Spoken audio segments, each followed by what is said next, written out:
Hello, everyone. We're going to go ahead and get ready to start. We're going to call this meeting to order. It is 6:36 p.m.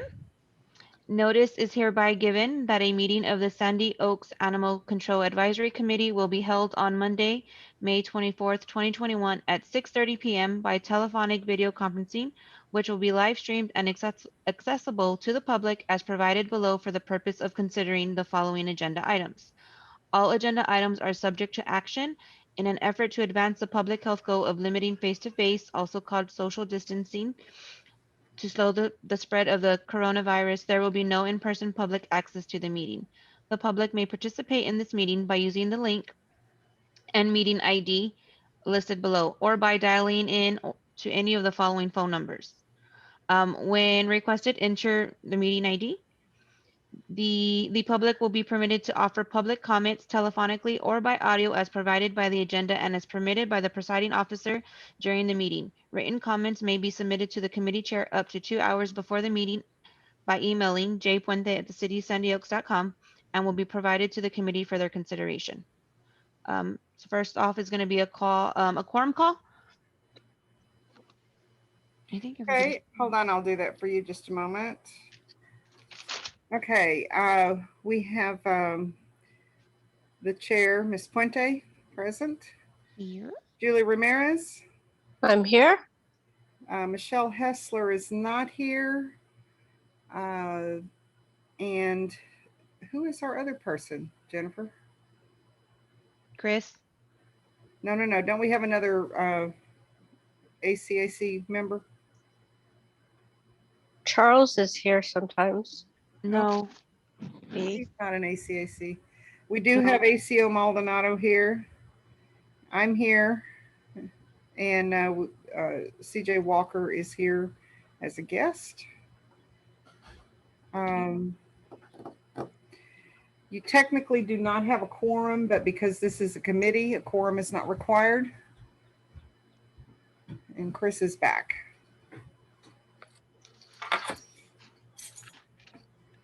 Okay. So if you want to go ahead. Okay. I was going to move to item number 2, citizens to be heard. No one has emailed me anything regarding that they want to say anything at the moment. No, that's not true. They're here? No, they're not here. Oh. But I'd like for them to be considered when we get to that item. I was just going to group them with item number 6. Okay, that's perfect. Okay. Let's see. So item number 3, discuss and/or possible action on discussing and updating the animal control policy and procedure manual. I don't know if anyone's got a chance to look over the manual that was sent out with the meetings and if there's any suggestions on updating. Dun, dun. Chris is intimately familiar with this. Did everybody get a chance to look at it or not really? Okay. I have. Yeah. Would you change anything about it or add anything to it?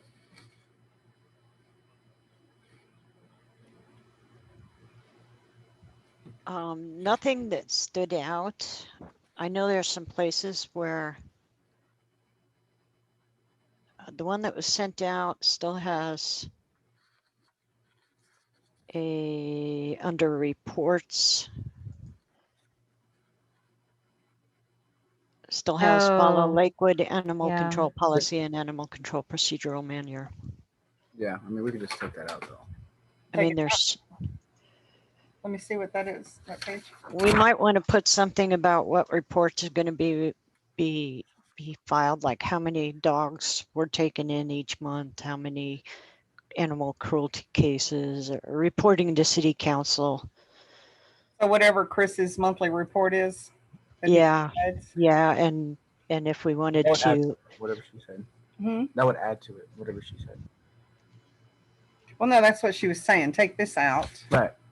And then add whatever your reports to city council. Right, but they would have to be specific. Yeah, you'd have to be specific. Yeah. Okay. So that 10 years down the road, if Chris is not the ACO, it's noted there as to what the policy is. What do you mean you will not be? You've already Red. on.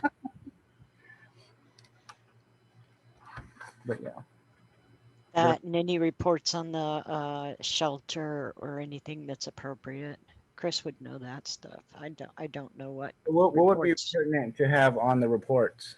Like how many dogs each month, and then how many? I mean, what would be important to y'all? Okay. I'd like to see how many we take in and how many are adopted and or foster, how many are sent to rescues, you know. Basically, the information we've had in the past. Right, yeah. That How many, would be like DOAs and euthanasias. okay. That stuff, yeah. So how many points do y'all want? So there'd be monthly intake. How many we've gotten to rescues? How many we've euthanized? Would be 10, like 10 reports, or 15 reports, or how many would y'all want?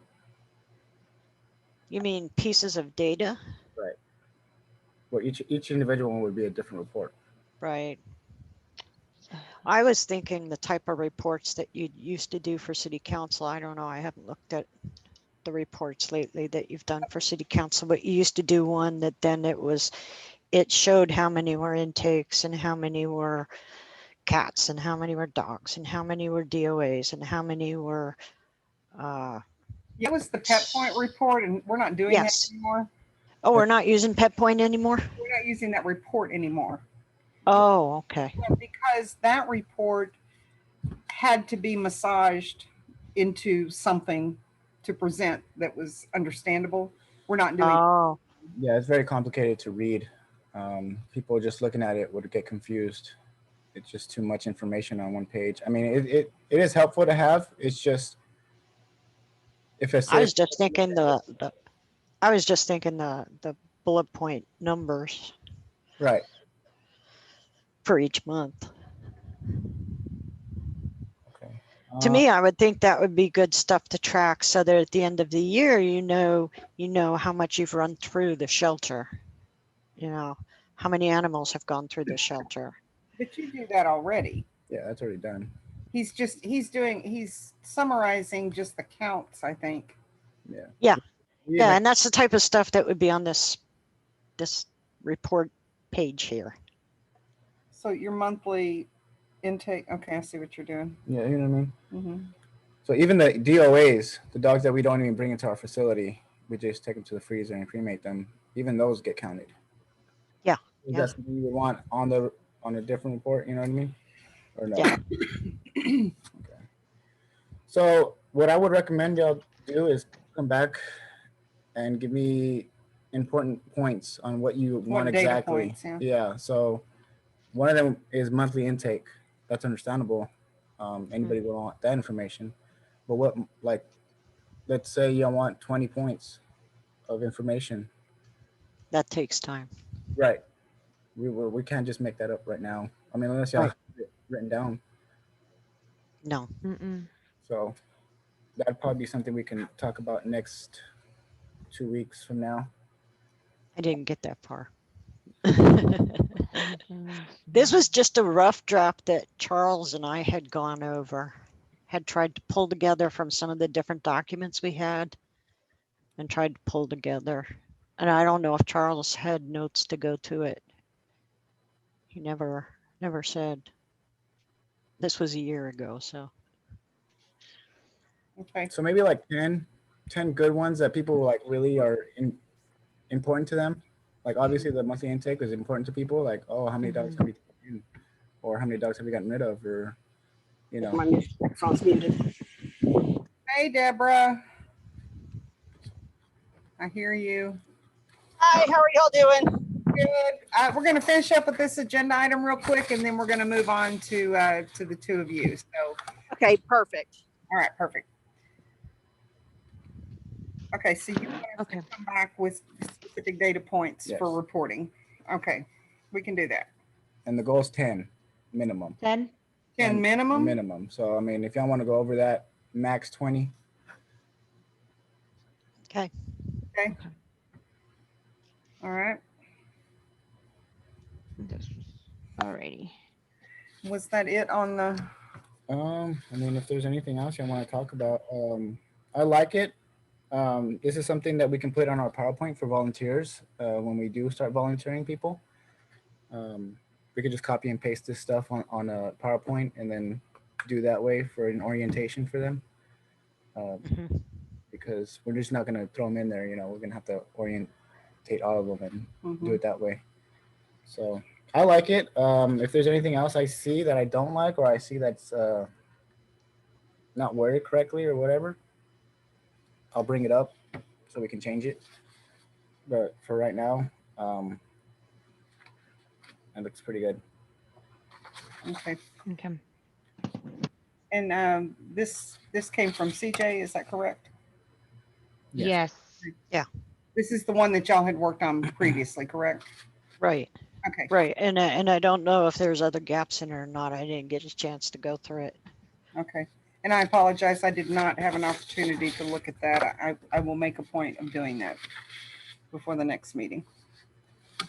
The idea was to have something that we could tuck away in the ACO office for city reference. So like I said, 10 years down the road, if Chris is not the ACO, we have a policy and a procedure written. And it's going to be a living document that Chris will certainly be adding to. She did. Okay, hold on. Y'all continue. Okay. Just trying to open the front door.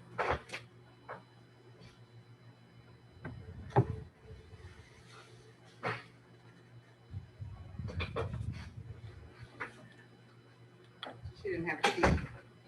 Okay, sorry, had to let somebody in. Okay, Jennifer, would you mind moving on to item 6? Our guests have joined us. Sure. Item 6 is going to be discuss or and/or possible action on an education program containing vaccinations, spay and neuter, citations. Is it Miss Deborah? Deborah Dixon, and is Laura with you, Deborah? No, she's actually at a different location, but she should be getting on shortly. Okay, so let me introduce Deborah to you guys. Actually, I know Deborah through Laura. Laura and I attended school overseas years and years and years ago, many, many years ago. I met Deborah a couple years ago at a reunion here in San Antonio, and I have been following what Deborah and Laura have been doing. They each have regular jobs, but they also are very passionate about animal rescue, and they recently launched a transport. Deborah is a prosecutor, and if I heard correctly the other day, may be running for the district attorney's office in a different county than us. Yes, ma'am. Won't be here. Hopefully in about 3 years. Okay.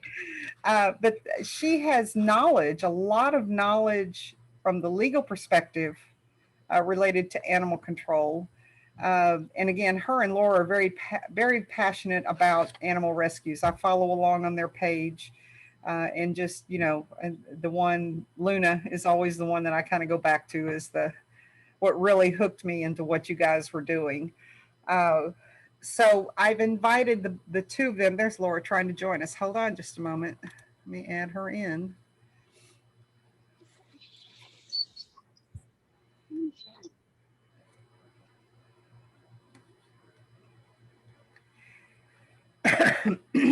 So while Laura is connecting to audio, I reached out to Laura over the weekend or last week to ask. I wanted to kind of pick their brain, and then just decided to invite them to the meeting to be able to give some insight that we may not be aware of, but certainly to assist us with some of the struggles that we're having.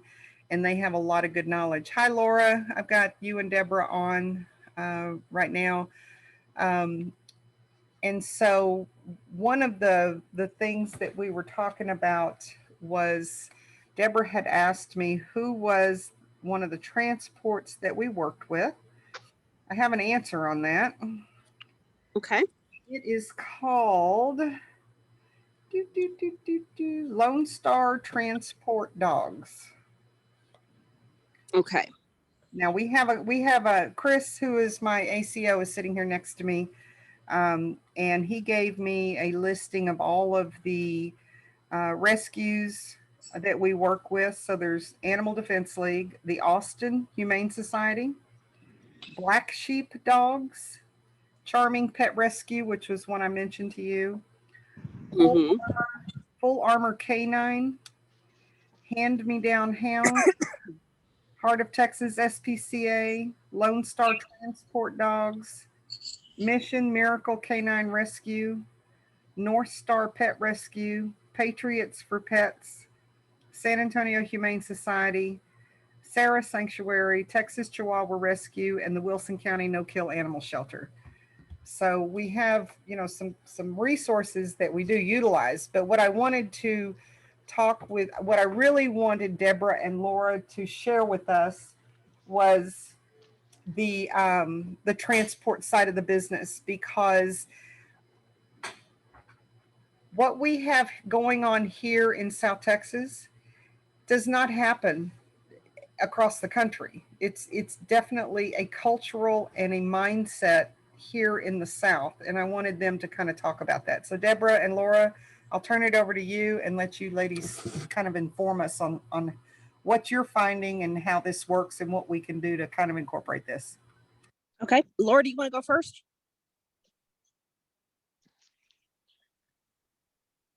You there? He's on mute. Well, she'll chime in here in a minute, but just keep y'all from waiting. Yes, there is a huge cultural difference, and I hate to admit it because I'm Texas born and bred, also lived in New Mexico. I'm a Southerner for generations, so I hate to admit the Yankees do better than us, but they do. Across the South, we still have a very old-fashioned view of especially family pets as property. So, and they're treated as, oh, it's just a dog, it's just a cat.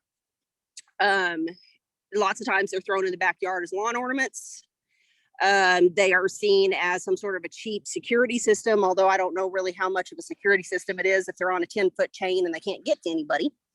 Not to mention the research shows that is a horrific life for animals. It causes a great deal of emotional and mental trauma for animals, but that's a whole nother discussion. And so we still have, in the mindset of, backyard breeders are very prevalent.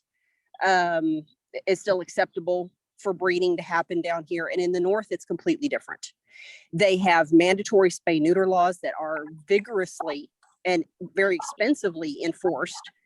They have breeder registration that have very stiff fines if you do not register as a breeder before a litter is born. They have got mandatory fence and leash laws that are vigorously enforced. And so when if you're ever just visiting and driving around in the northeastern United States, you will notice you don't see animals running. You don't see stray dogs running. You don't see, if you do, you usually see a whole posse of people after them. And sometimes it's a tri-county rescue effort because it's somebody's family pet that's out and they're freaking out and they're calling on everyone, come help, and they're trying to get the baby home. It's not because they're homeless or they've been abandoned.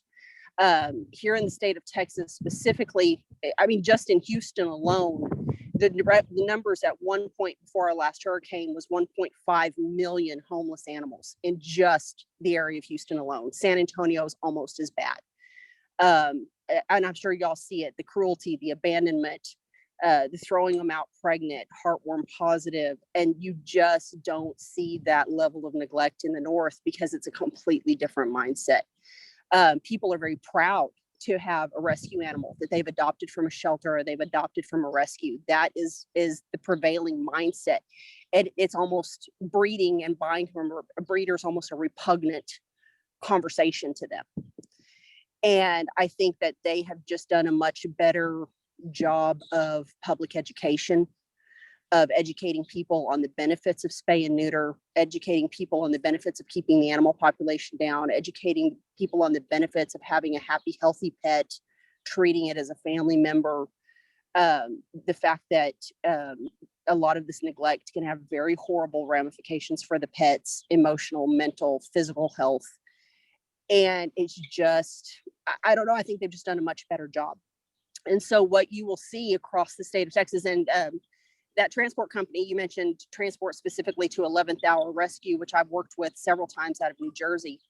So that's one of the examples. But we move on a volunteer basis or with paid transports, thousands of dogs and cats a month out of the South into the Northeast and into the Midwest. I mean, I move just on a volunteer basis, probably anywhere from 2 to 10 a week, doing what we call leapfrog transports, which is you have a group of volunteers that each one will sign up for about an hour's drive at a time. And they go from car to car to car, moving sometimes from New Mexico to New York or to Florida or wherever in the United States. And I've been doing that now for 10 years. So that goes on multiple times each day all across the South. And then you have the paid transports. One, which is Tracy Walker Transport. They run 3 vans. They leave every Thursday, every week of the month, every month of the year. And they are so full, they are booked out 2 months into the future, full of animals going from the state of Texas to the Northeast. And it's still putting barely a dent in our problem, in our overpopulation problem.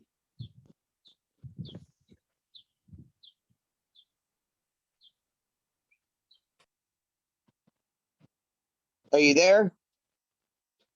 Yeah, I'm here, but that's kind of the end of my spiel for right now. Oh, I just wanted to touch base on the spaying. What I think a lot of people don't realize either, it takes their cancer risk down so much as well. And I don't think the South really gets that either. Am I kind of on track with that, babe?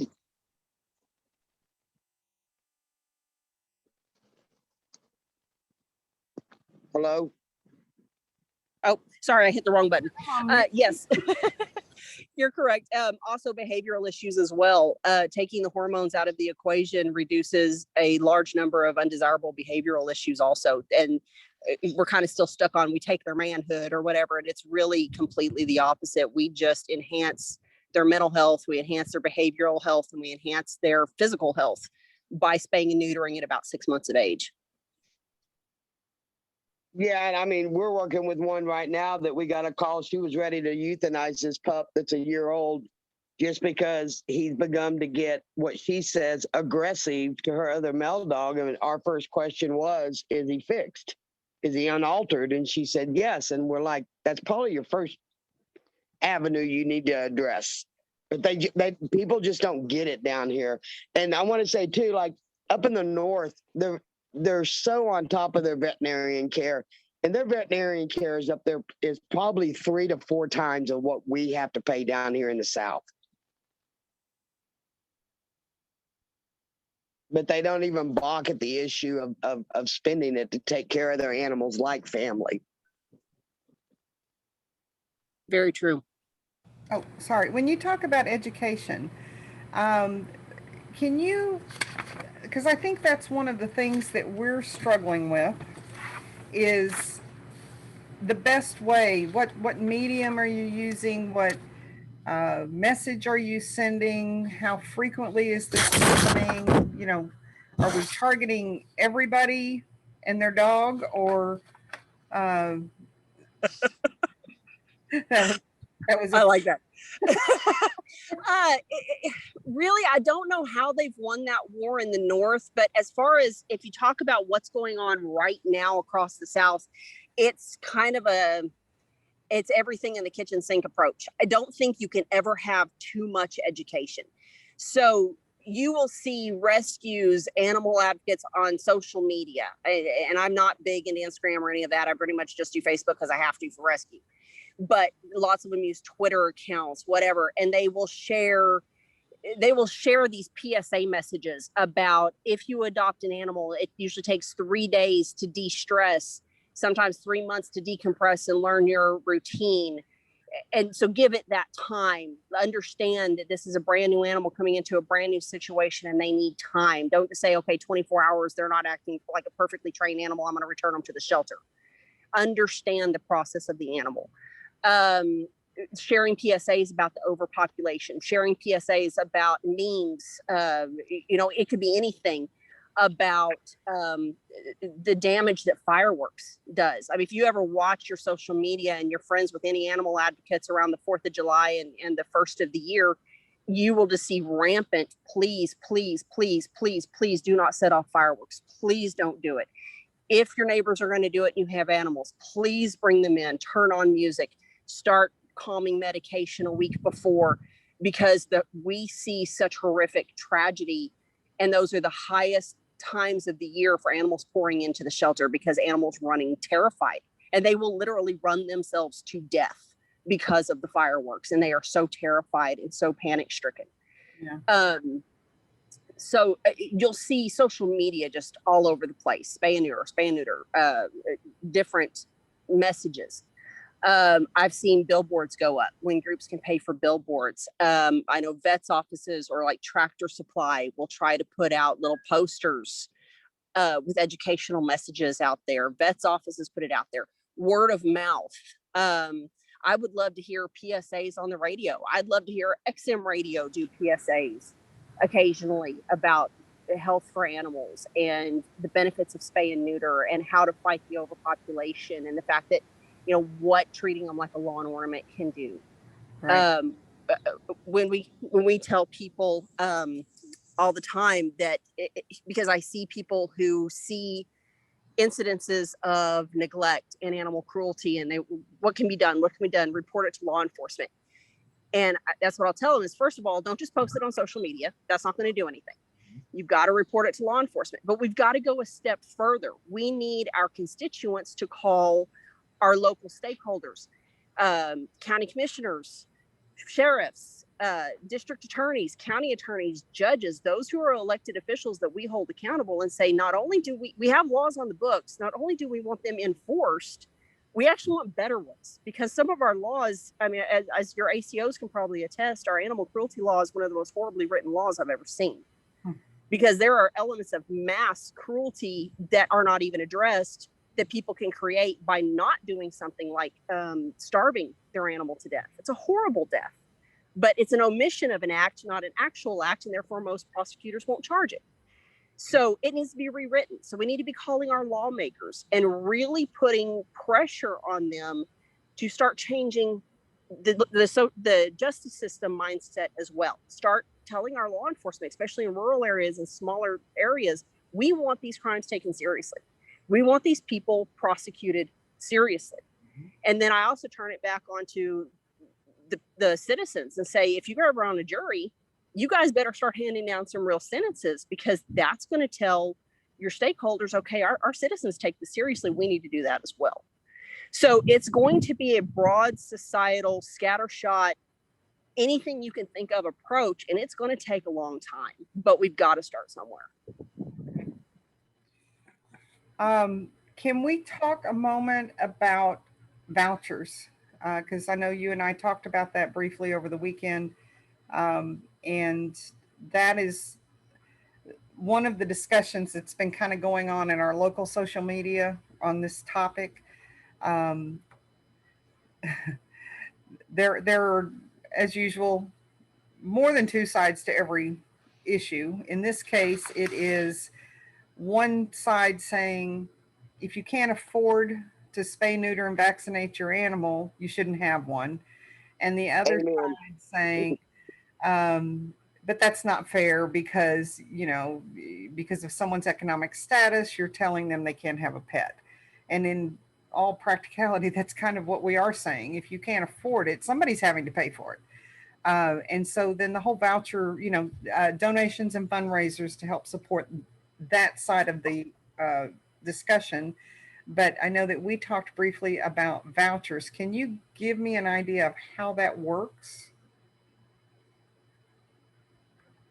And specifically towards spay neuter. Laura, do you want to take this one? Yeah, I can. You had asked over the weekend how it's subsidized. I don't think we ever found that out, did we, Deborah? No, not yet. We haven't. I've got some messages out. I just haven't gotten any responses yet. it's a cost affordable way to do it. And you were talking about the PSAs earlier. You wouldn't. I mean, we've got a voucher system in place here. The one I picked up was for a 40-pound dog. It was $40.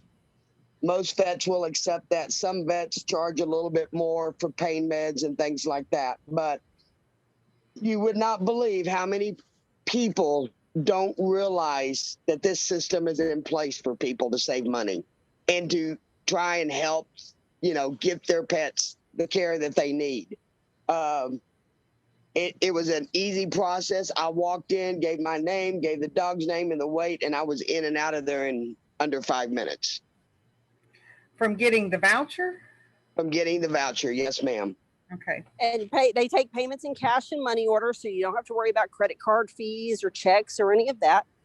And to actually get the voucher, she's correct. And I think part of it may be just thinking it through, getting vets in your area that will agree to do it for low cost. Because if you really look at a veterinarian's cost of doing the surgery, it's really not much. But a lot of vets will really amp up the price. We've got a couple vets here in Abilene that'll do a normal spay for $300. Well, you don't have very many people even that have a lot of money that are going to pay that. Right. So it's getting vets who believe in the mission, who are willing to do it at a low cost, who are willing to honor that voucher price.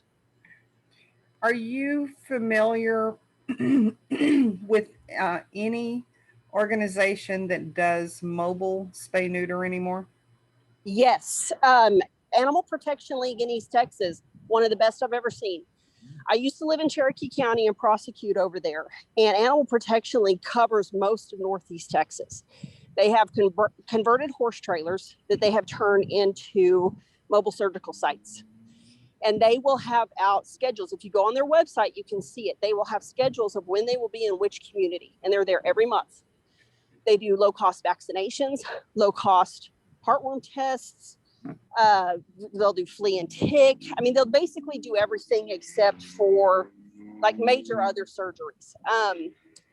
But basic health care for animals, just basically tending to animals, they will do all of that at a much reduced price than what you will typically see from rural vets. And they're doing that specifically because, as we just talked about, that area is known for lower socioeconomic standards. And so, yes, it's kind of a bit of a catch-22, but at the same time, we have rules in place for children. If you can't adequately prepare or provide for a child to the point their health is suffering, their well-being is suffering, we step in. And that's the same thing with animals. You've got to be able to step in because, I mean, if you can't even afford the very basic provision to keep them healthy, then you really probably shouldn't have that pet, because at that point, then somebody's torturing this animal and allowing them to live a life that's not a good life. And maybe it's not responsible at that point. Right. Or we need to have some avenues of providing resources to help that. So Animal Protection League is great at that. They do the spays and neuters at very low cost. In fact, that's where I took a lot of my rescue dogs when I lived over there, plus my own dogs. There are, I believe there's mobile clinics around the Dallas-Fort Worth area. There are several groups who have tried to start their own or have started their own, trying to get into other rural areas. So it absolutely can be done. And a lot of times it's partnering with a rescue organization that has the resources or the means, and then raising the money, and then the vets partnering with them to sometimes even donate their time at a reduced rate just to fight this overpopulation and the neglect that we see. Right. And as far as, so I'd kind of like to go back to the transport discussion for a minute, because I'm in the middle of starting the budget planning for our next fiscal year. So I don't want to do business as usual, because what we're doing is not working. It's helping, but it's a barely a nit in the big picture. So what would be a typical cost that let's just say that I had an animal that I wanted to do an owner surrender, and I want to send it off to the Northeast. Can you kind of give me an idea of what would be involved and an estimate of what the cost for something like that might be? Okay, well, I can do now with shelters. It's a bit different, but let's say I have somebody who comes to me because this happens all the time. I have a dog. Let's say they have absolutely zero bedding whatsoever, and I can't take care of it. I want some help. I want to give it to a rescue. Of course, finding the rescue is free, but can take some effort. But for most animals to cross state lines, especially into the Northeast, and now each state is different in their requirements. But I'll take one of the easiest and then I'll take one of the most expensive. So the easiest states, their only requirement is a rabies. So for an animal to cross into the state of Texas, all you have to provide is proof of rabies. That's it, the rabies shot. That's all you got to provide. Most rabies vaccines are around $15. To cross into Massachusetts, which is one of the most strictly regulated, and New Hampshire strictly regulated states, they have to have a negative heartworm test, which averages about $40-50. They have to have, in fact, in Massachusetts, they have to have a negative 4DX test, which also tests for Ehrlichia and Lyme disease, which are tick-borne illnesses. They have to have at least one if they're an adult, or a set of 3 if they are under the age of a year, distemper parvo shots. They have to have a Bordetella vaccine, which is for kennel cough, and they have to be spayed or neutered. They cannot cross state lines if they are not fixed unless they are actively pregnant. And then they have to have a valid health certificate. I'm trying to make sure that's everything. So it can run anywhere from the $15, although most rescues are going to make sure before they put an animal on transportation that they have the basic vaccinations. That's for the health of that animal. That's for the health of every other animal that's on that transport. It's for the health and well-being of all of the organizations involved, because somebody breaks with distemper or parvo on a van and spreads it to 60 other animals, you've got a nightmare situation on your hands that can get very, very, very expensive very, very quickly. And then you have the cost of transport on top of that. So it can be anywhere from $15 to $300, $400, just depending on who you're using and what you're doing. And the rescues usually pay for that. Once a rescue commits to an animal, they pay for all necessary vetting. And of course, the fosters or whoever has the animal tries their best to find a reasonable veterinarian, that will give rescue pricing, that will try to work with them. But then they will cover all the necessary vetting. They will cover the cost of transportation. And then they try to recoup some of that, at least, with their adoption fees. Now, if they get an animal, let's say somebody has had an animal that they've been responsible, they have fully vetted, it has all their shots, it's up to date, it's been spayed and neutered, but for whatever reason, life has happened and they cannot take care of this animal anymore, and they're doing the right thing by finding help. So they basically get an animal just for the cost of transportation, unless they can work out free volunteer transportation. So they make a little bit of money with their adoption fee on that animal, which then they can turn around and put towards the animals that, let's say, we have one particular group that we have worked with out of New Hampshire for a number of years. And they took, Laura, I think we counted it up as what, last year after we started counting, over 160 animals from us. Yes. And 2 of those were litters that broke with parvo. And the entire litter had to be treated for parvovirus. And thank God we saved them all. But one of them, 3 of the litter had to have blood transfusions. So their bill, even with the rescue discounts, ran well into about $1,800. Wow. So they lost significant amount of money on those adoption fees. So it kind of comes out in the wash. That's why they're a nonprofit. They have huge fundraisers up north too, that and people are, I think they have better fundraising ability up there than we do down here, honestly. So one of the things that I've heard about rescues is that they do require a certain amount of time with a foster outside of a kennel for obvious reasons. Yes. Is that typical across all transports? Yes. And the reason why Yeah, I'm sorry, Laura. I didn't mean, didn't mean to run over you. Well, The reason we require 2 weeks out of a shelter in a foster's home. And that, again, is to ensure that the dog that we're dealing with is healthy and it doesn't infect a whole busload of other dogs that we have taken up north. Got it. And a big part of that problem, and shelters are slowly adapting and slowly taking measures to help reduce the illnesses. But when you have concrete, which is a very porous substance, you have multiple animals in and out. You've got people coming in and out with feces on shoes, vomit on shoes, whatever. And parvo specifically, which is up 70% this year because of all the storms we had, is transmitted through bodily fluids. Right. And if those surfaces are not sealed at least once a year, if they are not vigorously and intensively sanitized between each animal, if there are not safety protocols and health protocols undertaken by staff members daily to sanitize, parvo can spread or distemper can spread through a shelter like wildfire within days. And so the 2 week is kind of an average. Vets have shortened the incubation period through research of parvo to about 7 to 10 days. But the old average was 14. And so that's kind of what everybody goes by. For certain parts of the state, however, there's a lot of transports like from the Rio Grande Valley, Palm Valley area, Edinburgh. They will not take an animal down there until they have been out of a shelter for 30 days because distemper is so rampant and so horrible, and distemper can hide in the body for so long. So we watch the hot spots. But yes, the shelter environments, because they are petri dishes for these really horrible illnesses that can spread very quickly from animal to animal, that's why they require that. And it doesn't necessarily have to be in a foster home. It can be in vet boarding, where they do sanitize every day and they bleach the bottom of their shoes, and they do what they've got to do to prevent those illnesses.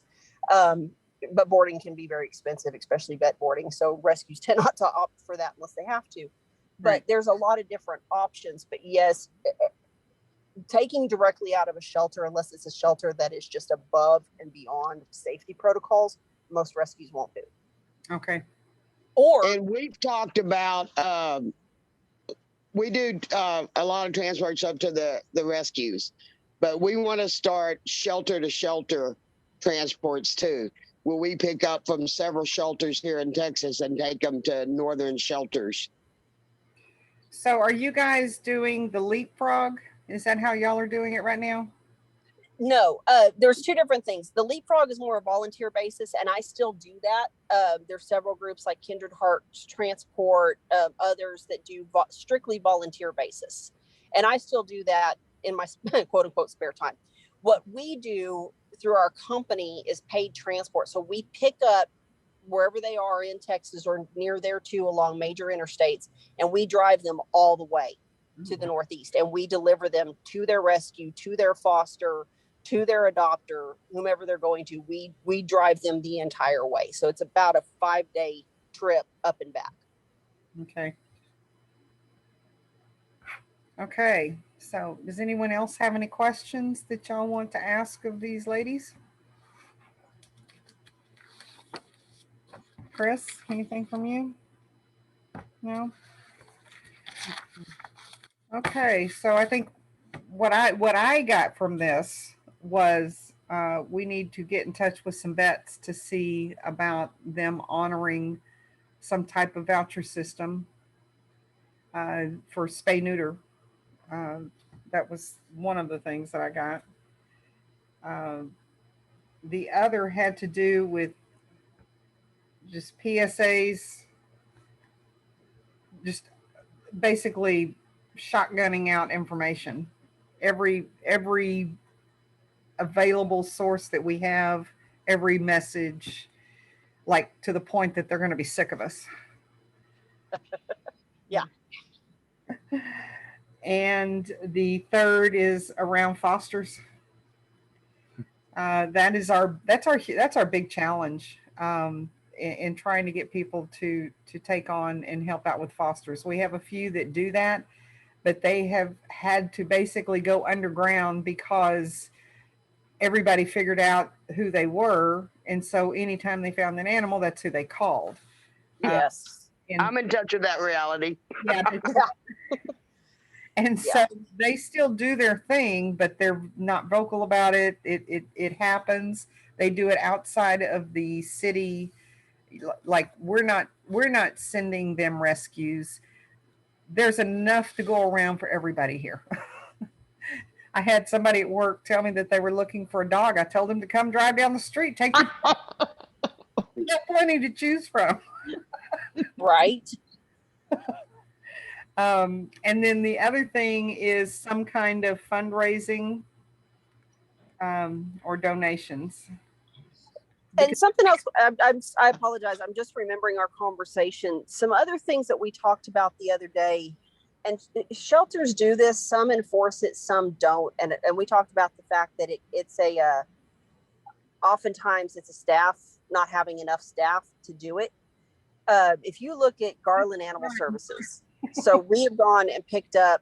When I lived in East Texas, I had rescues that would pull from Garland, would pull from Dallas, would pull from those shelters. And so we would actually go and pick them up, sign the paperwork, and foster them. You sign paperwork either as a rescue or as an adopter that you will have that animal spayed or neutered within 30 days. And if you don't, it's a pretty stiff fine. Unless you have a vet's signed, almost damn well notarized vet's statement saying why you can't, that there's a health risk, they're too pregnant, what have you. The difference is, and we do that here in Abilene as well, the difference is in Garland and in places like that, those things are enforced. And if you don't have that turned in within that 30 days, by God, that the city comes after you and they get that money. And it's not cheap. It's about $1,500, $2,000. Wow. That's a fine for that. I think here in the city of Abilene, it's supposed to be $300 or $500 fine. But the difference is they don't enforce it here. If your dog is picked up as a stray, they will, I mean, if you show them or you tell them you have income issues or whatever, sometimes they will donate a voucher to you and they will give you a free voucher, but they don't follow up to make sure you actually do it, even though they have that information in the system. Right. And so they've had people that certain staff members will recognize, wait a minute, he adopted a dog here 3 months ago. Now he's dumping the puppies from that dog that are 4 weeks old. I know because I ended up fostering them. And he never bothered to get her fixed. And now they can't get her to bring him to bring her in, and they don't go and enforce the voucher and the fine. So if people don't have to pay a penalty, they're not going to do it. Even though the resources are there, the laws are there, they've got to be enforced. And so, but again, that's a personnel. You got to have enough personnel to actually actively go out and do that. You got to have a system that may send a reminder, hey, follow up on this one, and a court system that's willing to push those cases through and say, you know, hey, district attorney's office or county attorney's office, if you'll go after these and get this $2,000 fine, you keep 10% of it for your trouble, give the rest of it, you know, to us or part of it to the city or what have you, but work out a system where it's worth everybody's while to start going after it. If people recognize there's a real penalty, they're going to start actually honoring that system. And so, and Deborah, that would involve us modifying our existing animal control ordinance to include those additional fines, if you will. Yes. Requirements and fines so that they could be enforced. Yes. And I would also advocate, if you're not already doing it, I would advocate microchipping animals that are picked up as strays that are owner reclaimed, so that if and when they're picked up again, because in most cities, the more often they're picked up, the stiffer the fines get. If you can't show proof of rabies, there's a pretty stiff fine. If it's a second or third offense, it's even more. And I think at some point, some locations even have it to where the dog is confiscated at that point. Or they're charged with, you can't keep your animals contained. And we actually start getting serious if it's a second or third offense with the prosecutor's offices. We start getting serious with the penalties you're paying. So it's going to take buy-in from your city leaders and your city government, but you can do it, but you got to have buy-in. You've got to actually enforce that and educate the public of what those penalties are. And so we, as I mentioned over the weekend, we kind of took a soft tactic from the beginning.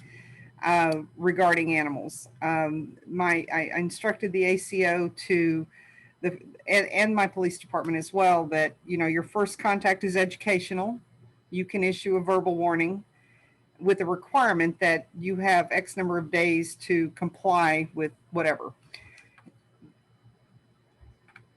Those days are gone. I can't continue doing that because just the follow up alone on the contacts that he has made is becoming overwhelming. And it's people, if they need to be held accountable. That's the thing that I keep hearing from responsible pet owners. You know, why am I, as a responsible pet owner, having to pay to build a facility, to staff that organization? You know, it's unfair to me because I am a responsible pet owner, but I can't keep throwing money at the problem. So we have taken a totally different tact. We don't pick up strays per se because we only have an 8-unit kennel. Number one, we have a few outdoor temporary places that we can hold temporarily, but it's all about enforcement now. That I can't play nice anymore. You know, that the level of problem has just grown exponentially. So, you know, I've instructed Chris no more warnings. If he's driving down the road or he's answering a call about a loose animal, and we know where that animal lives, they get a citation. I'm not giving warnings anymore. We don't have the resources to do that. And again, I want to get their attention. They need to be held accountable for the chaos that they're creating out here. Agreed. I agree with you too. Just an idea for building a facility, because we've heard that response as well. After Hurricane Harvey, I partnered with a couple of rescue organizations and went back down to Cherokee County to help with the rescue effort for animals down there. We heard that a lot because they have an 8-kennel little animal shelter for the city, and that's really all they have for the entire county. And we kind of heard the same responses. But what we talked to them about is we moved in 10 days. I need to go back and relook at my numbers, but I want to say we moved just about 8,000 animals through this temporary facility, from livestock to dogs and cats, rabbits, pigs, you name it. We moved just about 8,000 animals through this temporary facility. And there was a call and an outcry from the community that they needed better resources. They needed a better shelter. We actually got a group together and had a builder that was willing to not only donate the blueprints, but willing to do it for a fraction of the building cost if the county would give them land, and if the county would then put through like bonds or something to fund the rest of it. And one thing that we would talk to people about, and they would say, well, I'm responsible. Why should I help people that aren't? It's like, don't think about it as helping the people. Think about it as helping the animals, because with the shelter you have now, it's not open to the public. So these animals are almost 100% going to be put down because they're not open for public adoptions. Mm-hmm. But B, they have to kill for space, because if you think you've got 10 or 15 animals coming in a day and there's only 8 kennels, where are they going to put all of these animals? And so you only have a 3-day hold time. If you have a bigger, nicer facility, they have more of an opportunity. They can do 7 days or 14 days, because everybody says, oh, don't put them down. Don't put them down. You're evil. You're horrible. How could you put these animals down? Where are we going to put them, folks? Exactly. And so we kind of started spinning it and presenting it that way, of you're providing the animal more opportunity to be in a safe environment off the streets where they're not starving, they're not being attacked by other animals or humans. Mm-hmm. B, you're buying them extra time to be adopted or to be tagged by rescues, to be pulled, to get out safe and get out alive and not in a body bag. No, and C, you're providing better facilities for the county as a whole, because then you're not going to have these animals running everywhere causing chaos. Right. And then if you get builders on board, you get engineers on board that are willing to donate. And there's people out there with big animal hearts that will help you out if you're willing to approach them. Unfortunately, the county commissioners let the outcry die, and they never did anything, even though they had all these people willing to help down there, and which is, I just thought, a travesty. But if you approach it the right way and spin it the right way, people start going, okay, I can get on board with that. So just an idea. Hey, speak of the police, they just showed up. Bravo. Okay. And Chris wanted me to ask a question. Oh, and Deborah, you're probably best able to answer this question. Is there a way to impose a prohibition on a repeat offender from ever owning an animal? Yes and no. Mhm. There is a way, if there is a criminal case through either misdemeanor or felony animal cruelty, neglect, dumping, what have you, and they are put on a period of probation, anytime that the court has jurisdiction over them, they can put that prohibition on them, and it has teeth. But you got to have people who are willing to go out there and check on them. You can have, we had some breeders that were allowing their breeding stock, which I hate that word, to get into horrific condition, and would dump them in 3 or 4 counties. And we actually had multiple misdemeanor counts against them, which should have been felonies, but that's a whole nother story. And the SPCA stepped in, the state stepped in, because there are breeding rules, although they're very lax in the state of Texas. But everybody stepped in and said, okay, we're going to come and take X amount of your animals, and we pretty much won't throw the book at you and throw you in jail, but you are never to have more than this many animals again, ever. Or, we're gonna do something. You couldn't really prosecute them, but you could do other things as far as through the SPCA and the breeding rules through the state. Okay. And put enough of the fear of God into them, and then they would routinely have somebody go out and check the property, like say every few months, just to make sure. Okay. But then you got to have that follow up. So yes and no. It just, sometimes you have to be creative. If there's not a criminal case holding that penalty over them, or a civil liability holding that penalty over them, then you kind of have to get creative about how you basically put the fear of God into them, so that you can do something to them if they ever own an animal again. I wish we could have a nationwide animal abuse registry, because animal abuse, animal cruelty is a self-enhancing crime. And I wish we had a registry just like we have for child sexual abuse, that if you abuse an animal to that extent, you go on that registry, and you are never, it goes out to every organization, every shelter, everything, and you can never adopt an animal again. Now, of course, they're going to buy them off the street or do whatever, but I wish we had something to track people like that, and we just don't yet. Yeah. Okay. But you can actually, and on top of that, you can institute internal policies that they can never again adopt an animal from your shelter. That you can keep an internal list, and they are never allowed to get an animal from your shelter. If animals are picked up, that they will be confiscated from them. If they're running at large, they will not be allowed to reclaim them. You can do that, but it's going to have to be basically a city ordinance about not allowing them to reclaim if they're on this list. But you can do internal policies like that. Okay.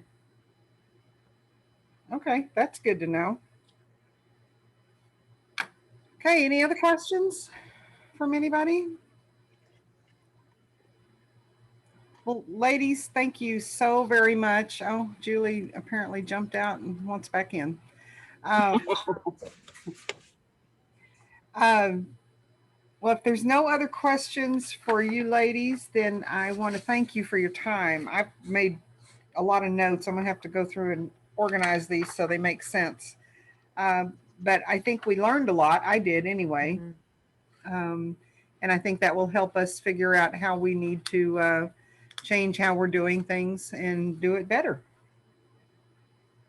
One thing, because you and I talked about resources for information, and I can send you those resources still, but I was thinking, if y'all have any more questions, you want to look at seizures, the civil process for seizures, or how you can go about certain things, there is an animal law section of the state bar with some really good attorneys that belong to it.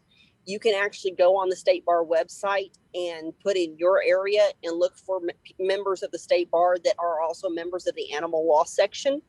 And you can contact them, and a lot of them will do pro bono work or will be willing to answer questions or help you out. A lot of them are prosecutors. And that's a great local resource to start making connections with people that are movers and shakers in your community to help in this fight. Okay. And if you have any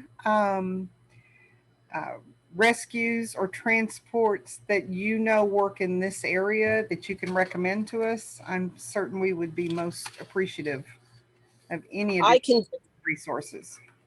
Absolutely. I mean, the rescues we work with pull from all over the state of Texas. It's just, again, we have the problem of fosters. They are almost like the unicorn in the rescue world. Right. Or some sort of a resource to hold. I know Corpus Christi has a gentleman who very generously built a facility, and he will allow rescues to board their animals for next to nothing at this facility, brings vets in to get them vetted and do whatever, and then can transport from that facility. But you have to, again, have members of the community willing to do this. But transports, absolutely. Shelters like Sterling Animal Shelter will pull from organizations all over. I think I sent you their website. Good. So there are shelters up north that beg for animals because they have maybe 1 or 2 pit bulls and their entire shelter's empty, and they have people that will stand in line for 2 hours when a shipment of animals are coming in. They will have fist fights in the parking lot to be the first one to see the animals coming off of these buses and off of these trucks. I mean, it's ridiculous, but we've had transporters that will show up with a semi full of animals, and there are people having fist fights in the parking lot because they want to be first. So and they will stand in line for hours to adopt these animals that were just thrown away down here. Wow. So reaching out to shelters up north, big, and we can and a lot of, up and you with can some of do those. shelter to shelter. That's perfect. Yes. That's good. Okay. Best Friends Animal Society, y'all, or it's either Animal Society or Animal Rescue. They're out of DeKalb, Utah, but they are nationwide. They are a massive organization. They actually took over our Abilene shelter for the last year because it was so horrifically mismanaged, and they have taken the live release rate from in the low 30s to the low 90s percentile. Changed a lot of the procedures and implemented a lot of new procedures that have just done wonders.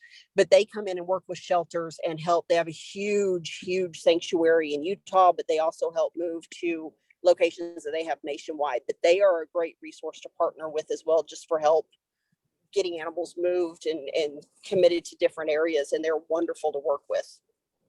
Perfect. And that was Best Friends. What is it called? I think it's Best Friends Animal Rescue or Best Friends Animal Society. You can look them up on Facebook, and they're out of DeKalb, Utah. DeKalb, Utah. Okay. And they are nationwide. I mean, they're just massive, but they do a lot of wonderful work in communities. Okay. Perfect. And I think they're in San Antonio. I think they actually have a branch in San Antonio, and they are committed to No Kill Texas. So, and we have really tried to. We can't say that we're a no kill because we have had to have animals put down. But that's never our goal. Our goal is not to put them down. And the ones that have been put down either could not be rehabilitated, or they were sick. We had distemper, we've had parvo, we've had all the things you're typically seeing.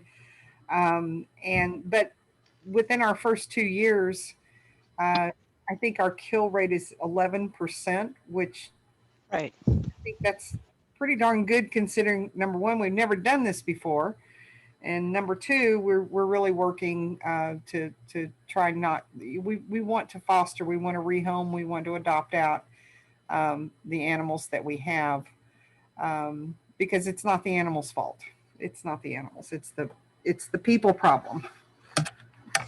Yes, and quite frankly, y'all, that's amazing. I mean, there's a lot of the major shelters in the state of Texas that are really committed to no kill that can't boast that kind of number.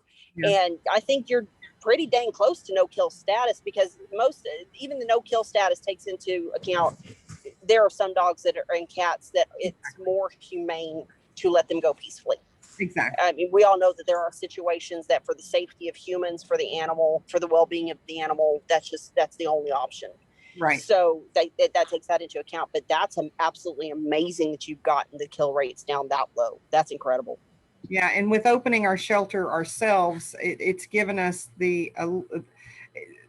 it gives us that time frame that you were talking about, that expanded amount of time to help find a rescue or to find an adoption, whereas we were sheltering at a vet. And so, that 72-hour hold, that was a problem because some rescues need more than that 72 hours to find a placement. So now that we have our own facility, it does give us that extra time to work through. And I know that one of the transports, what was his name? The black dog? Kong. Kong. Mm-hmm. Kong was with us for quite a few months, and he got on a transport, and he's in Canada, and he is very, very happy. That's wonderful. He was a great dog. So, And, Vicki, I think we could probably set y'all up with some more rescues in the north too. The only thing I would say, we do the paid transport, but any transport you do decide to use, please check them out thoroughly. Yeah. Before putting those animals on a vehicle for 5 days, because there are horror stories out there where they don't get the dogs out, they don't clean them, they don't get the proper care, and these dogs are already terrified because they don't know what's going on. Right. And that's kind of one of our big things is there are babies when they're in our care. Yeah. Because both our hearts break on some of them because they are so frightened. It's just, but you're either an animal lover or you're not, I guess. So Right. Well, and we've been on the flip side. I've been the foster that's had to turn my foster baby that's taken a piece of my heart and soul over to these transporters and trust, and Laura has to, and trust them to get them there safely. And I think that's got to be some of the worst 72 hours to 4 to 5 days of our lives, because you're just scared to death the entire time that they're going to be okay. Right. And the ones you've named are good organizations. They're great transporters. But I'm sure y'all heard about the ones that were, and they were a legitimate transport company, except for what they were doing was they were picking up from areas around Fort Stockton and shelters like that, then driving them over into Sutton County, over near my parents' house in Sonora, and turning them loose in the middle of the country. Yeah, and with our Atascosa County big, beautiful new facility, they were coming down there and picking them up and dropping them off. Yeah, it was. I found out about it through some of my parents' friends actually formed a rescue, because about the third group of dogs that they found, they figured out, okay, we need to do something. And then they finally got law enforcement involved. And I think both of them damn near got off scot-free, which just really enraged me. But I know the DA that was handling it, and it's kind of par for the course. But yeah, and they were licensed with the state, but this is what they were doing. And unfortunately, nobody knew it until it was too late for a lot of animals. Right. But I think the ones you're working with are good organizations. I've heard of several of them. So, okay. Well, again, I thank you ladies for your time. If no one has any other questions, we'll let you get back to whatever it is you do in your spare time. I can only imagine. What spare time? Okay. Hey, I like your campaign picture, by the way. Oh, you do? Yes. I think it's fabulous. I'll show it to Deborah. Oh, the one about the clip it or ticket? Yes, I think it's fabulous. Hey, why not? You said PSA, get it out there any way you can. I can see a big billboard right at the edge of your town. All right, ladies. Well, thank you so much for joining us. Have a great evening. Thank you, Mickey. Bye-bye. Bye. Thank you, ladies. Bye-bye. thank y'all. Okay. So there you go. We can cross number 6 off the thing, unless you guys want to go through and figure out kind of what our next step is. What do you want to do next? What is the reason? So the whole enforcement, were we not enforcing, or we just don't have the manpower to do the enforcement process? So what we were doing is Chris would go out and he would give them a warning. I wanted everybody to have an opportunity to know that we have these laws in place. And then he would, say, well, you've got 10 days, 30, depending on the situation. You got 10 days, 30 days, 60 days, whatever it is, depending on what's happening, to rectify whatever the issue is that brought him out there. The reason for the difference in the amount of time, as one example, there was a resident who contacted me about a neighbor who had a lot of chickens. I want to say there were 60 chickens, Chris. I didn't count them. Oh, there were a lot of chickens. Roosters too. Roosters and chickens. And so like the smell and the stench was just overwhelming to the neighbors. That's how big and bad it was. And Chris gave him 60 days, but he kept following up with him to make sure he was making some progress. So some, depending on the situation, it could take a little bit longer, but that's what we were doing originally, was warnings and then follow up. And then if they hadn't rectified it, then they got a citation. I'm of the mind now that, the party's over. We're now, we have, everybody should know. If you don't know, I don't know what bubble you're living in. But if your dog is in the street, he's going to give you a ticket. I mean, I don't know how else to do it. And every time that he encounters one of those animals, he's been instructed, check for vaccinations. Are they microchipped? Are they spayed and neutered? They have to get all those things done. You don't want us coming around talking to you about, we're not going to go in your house and check on your animals. But if they are on the street and ACO or the police are involved in some type of situation with that particular animal, you're getting it all. You're getting the whole shebang. That's the plan now. And what we were finding was that some of the cases that were making it to the court, there was what was being viewed as, and accurately so, as extreme leniency in the court. I had a conversation with, it was Chris and the court clerk and our public works and our marshal. We all had a conversation with the prosecutor a couple weeks ago about how we can improve the enforcement aspect of animals specifically. And really, it's just a matter of Chris monitoring the docket to see when one of his cases has made it to the court docket. Mm-hmm. Then he will provide additional notes, more case history, as opposed to just the citation and they show up at court. The prosecutor didn't have a lot of details behind that. But I had a good conversation with her and explained how this problem is so out of hand, and we really need to focus on enforcement to get a better grip on this. Is it mainly repeat offenders, or is it somebody new every single time? Chris can answer that question. What do you think? Honestly, it's both. And it's frustrating. Yeah. I think it is both as well. Okay. That document, owning a pet in Sandy Oaks, it had a lot of good information on it. I was going to say maybe we can possibly get that posted to the website. Yeah. I think because it just goes over good general information about pets, vaccinations, and everything that require.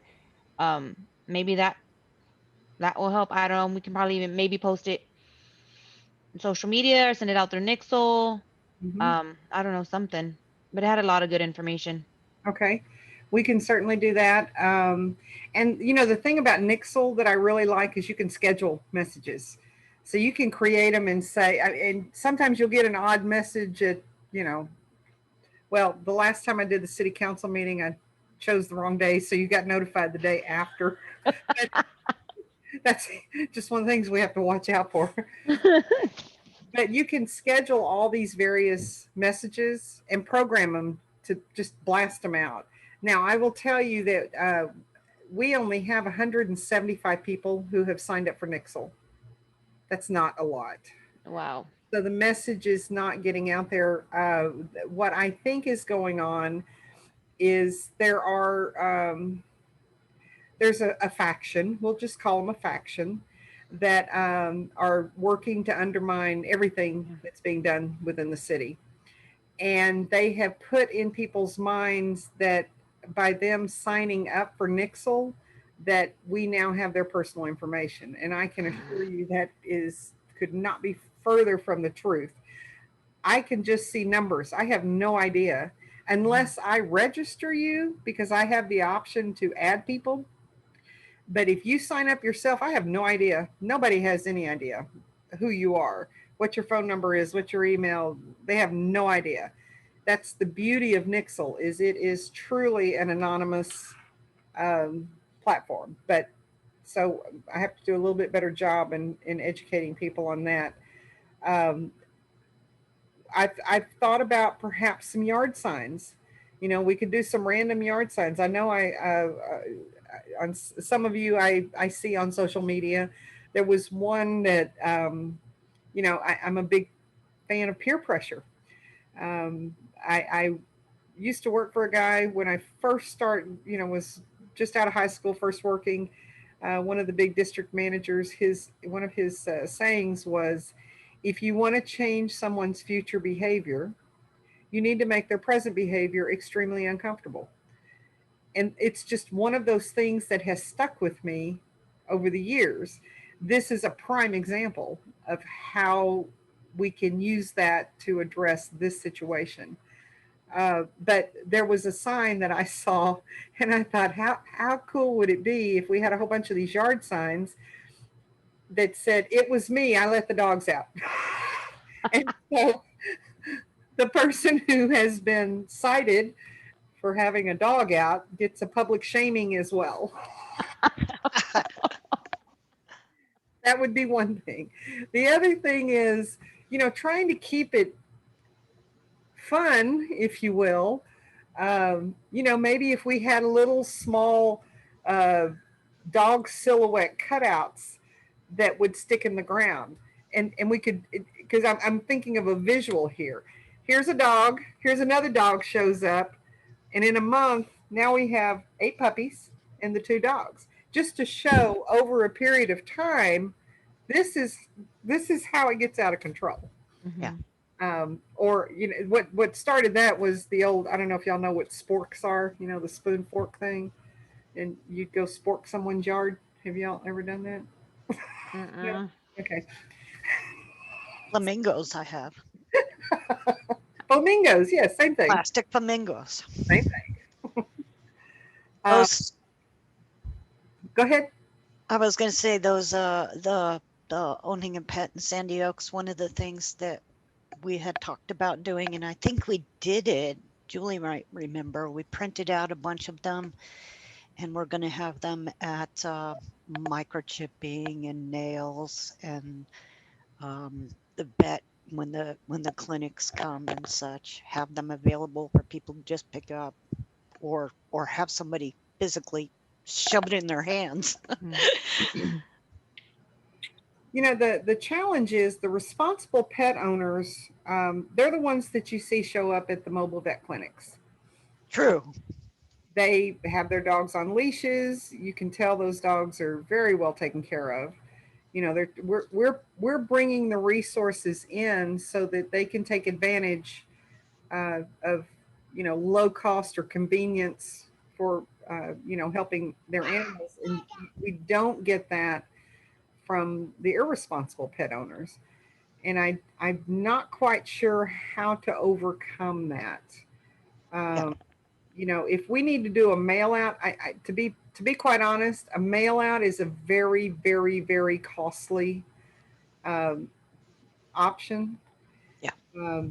Social media, everyone is tied to social media. Yes, Chris, what are you doing on your phone?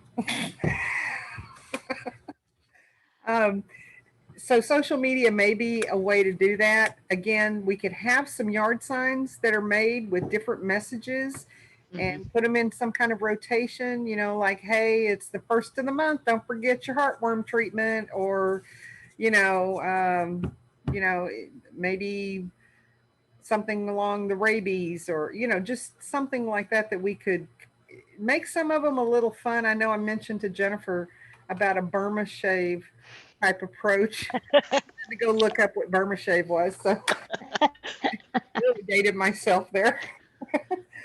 But something that kind of that's eye catching, that I think if the public in general gets the idea that we're really paying attention to this, because we're doing the signs and the notices and the social media and the nixle and whatever we're doing, I think that could be helpful. But we need to know what it is y'all want to do.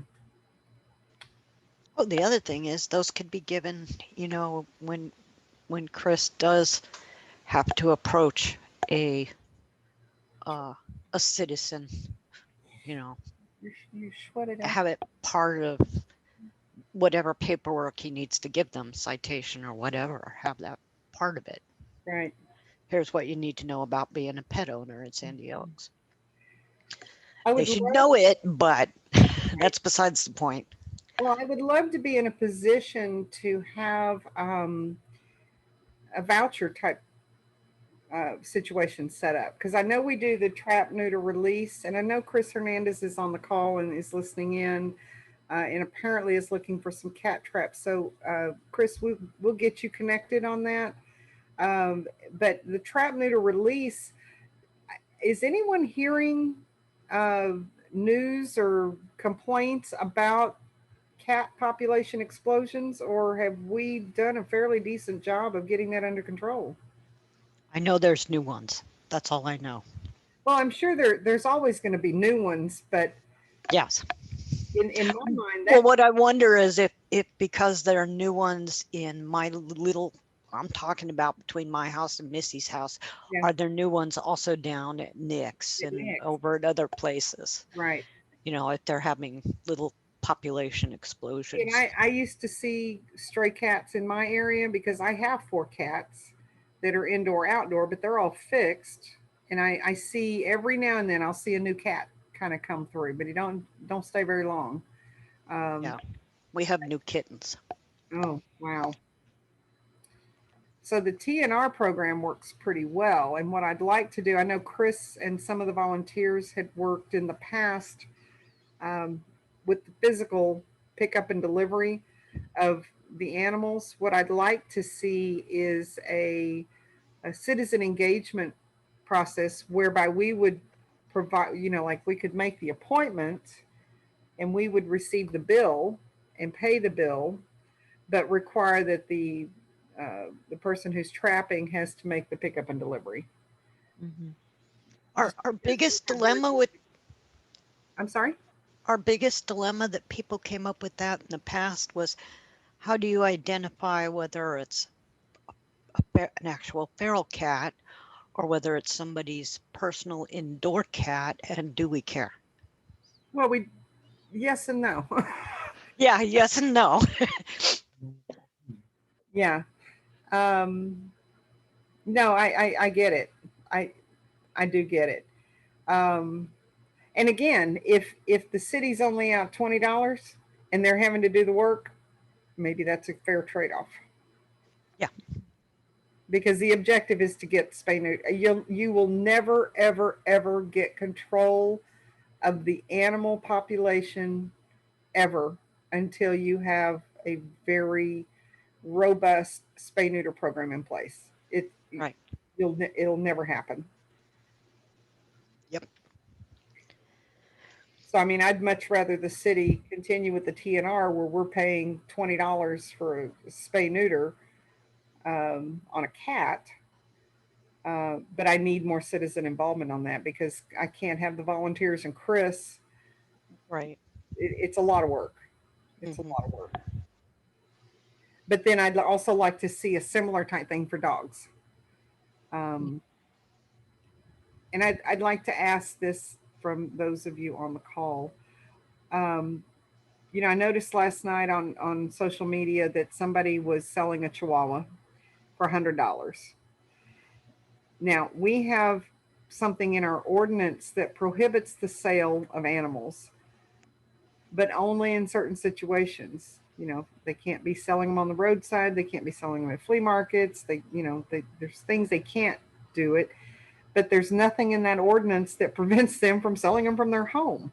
So, Well, one way I've seen it done, and Chris might know if this would work, is if a person is rehoming a group of puppies, for instance, and charging $25, they call it a rehoming fee instead of payment.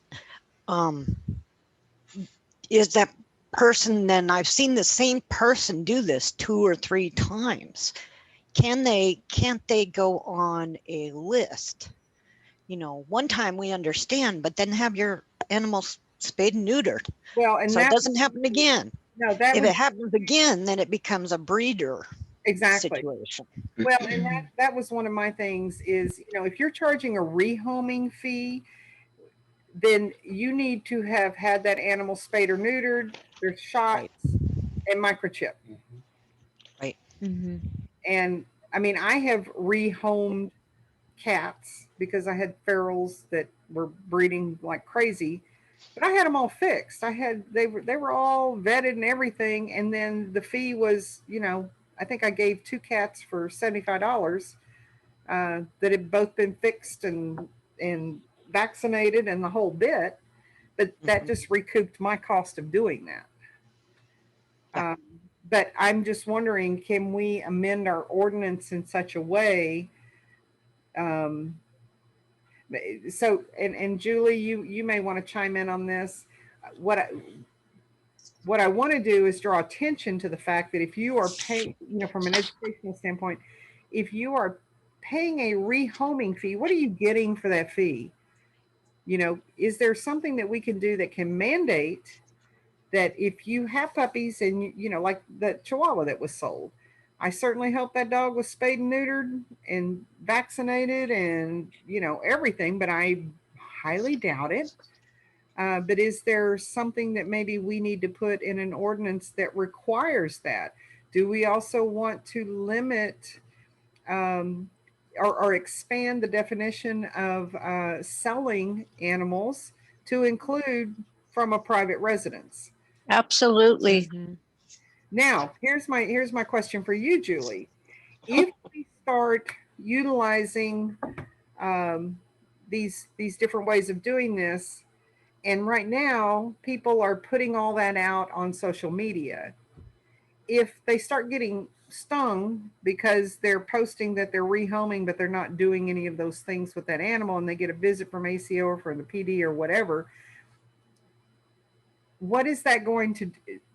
Is that going to cause them to go underground, if you will, and then we won't know what's happening? Is it going to create, is it a consequence that we're not anticipating happening? A bad consequence?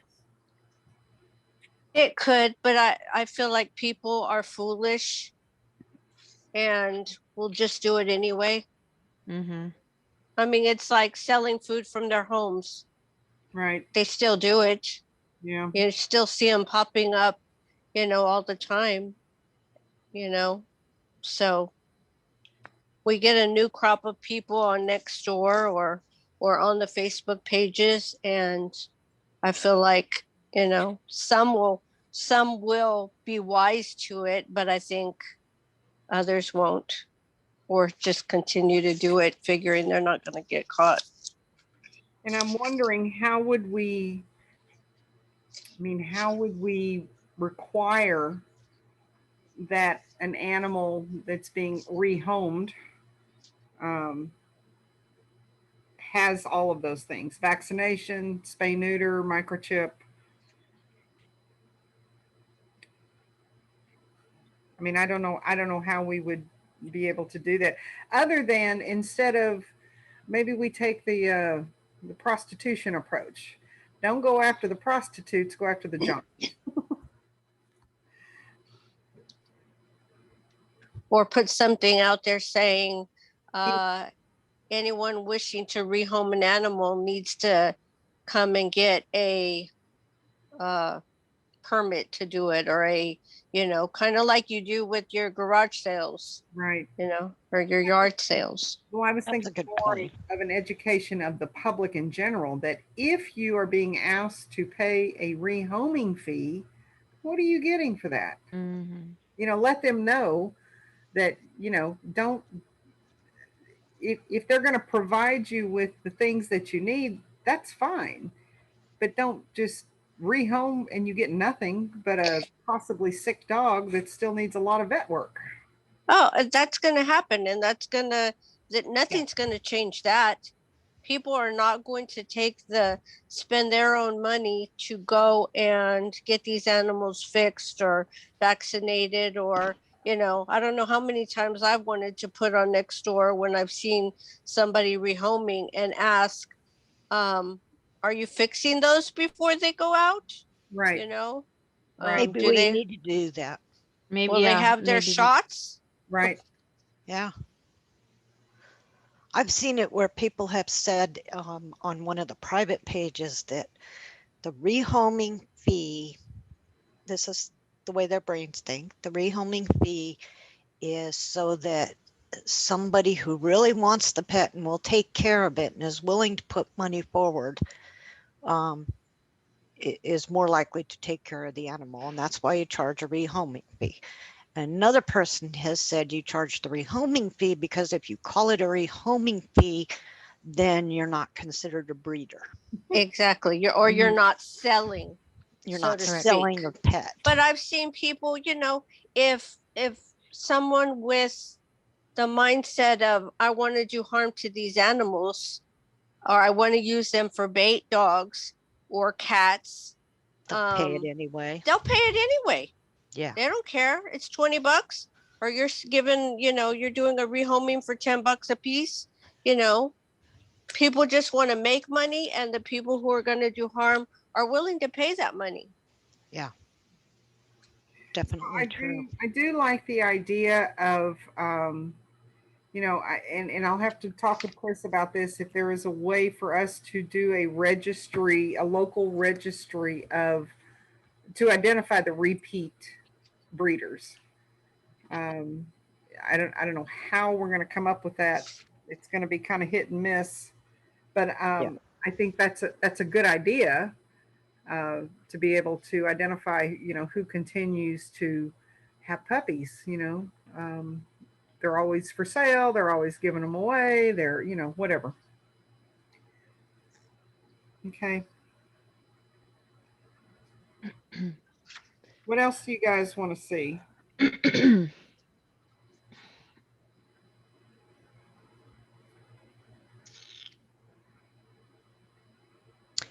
We had talked about doing a online newsletter where we could make it multiple pages, if need be, of animal comments or guidelines, etc. Put it on the website, but that would be almost like the owning a pet in Sandy Oaks. Maybe. I mean, we could go into more detail on what distemper is, what parvo is, Mhm. Well, Chris had mentioned something about an official Sandy Oaks Animal Control Facebook page. That's a cool Isn't idea. there one? There's not one? There is No, not. no. What page do you have, CJ? That's the Sandy Oaks Humane Society, and Oh, okay. somebody else created it, and I took it over because they had all sorts of miscellaneous crap on there that didn't apply to anything. It really needs to be shut down, but I don't have that authority because I didn't start the page. I don't know who technically owns that page. I don't either. um, But we but can having start a one because right, I think Atascosa has one, and they're constantly putting stuff on there. yeah, Be a good idea. I mean, I don't know that we need to have an official page per se, but we could certainly, if you wanted it to be an official, we can. It has to be official. Okay. I think it should be for sure. Okay. So that needs. Then you can control what's on there. Well, that's true too. So that needs to go before council to approve an official page. So what needs to happen here, we've already got the agenda posted for this week's city council meeting, but for the next one, some of the questions, some of the things to consider would be who's going to manage it, what are you going to be placing on there, you know, you could do adoptions, you could do, of course, all the educational stuff, um, and what are you going to call it? And I think the big issue is who is going to manage it, because it would most definitely need to be Chris as ACO. It needs to be a city, you know, I mean, he is the ACO and it's the animal control page. So kind of logically, it doesn't have to be Chris by name. We could assign it by title. And then we could have a designee. So maybe your ACAC chair could be your backup, you know, in some capacity like that. But we certainly can put that on the next agenda. city council meeting.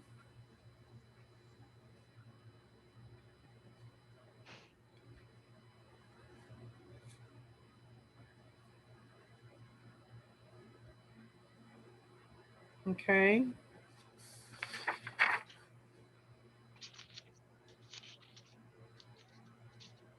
We spent a lot of time on this one. Sorry. Mm-hmm. It's a big one though. It is a big one.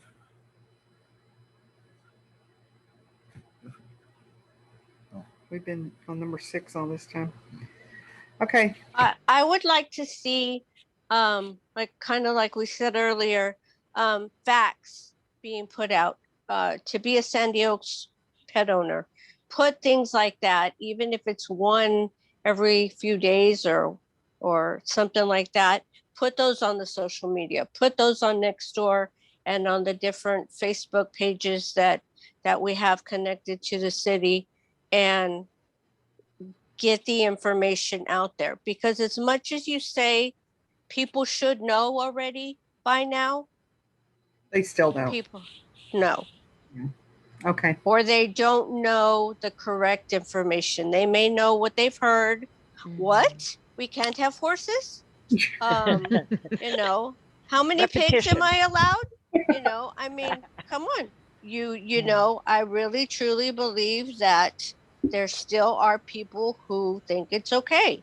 Yeah. And so I think that putting things out there, you know, with the facts would help to educate people, and hopefully, you know, um, get around word of mouth if they're not actually on these Yeah. social media sites. And I think, you know, the social media is great. We still have a number of people who really don't do social media.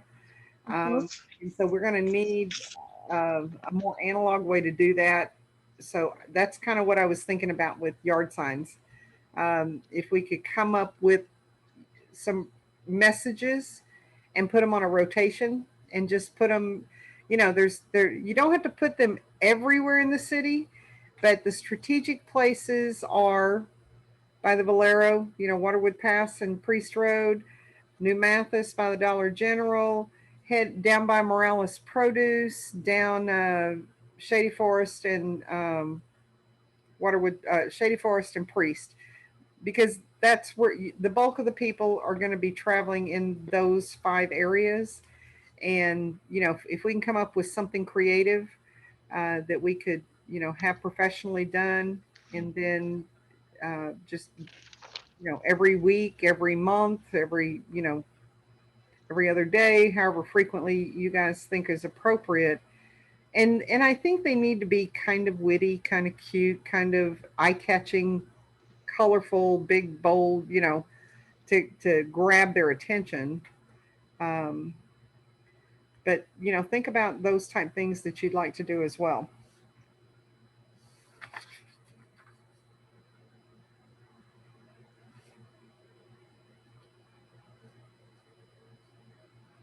Do you have that owning a Sandy Oaks?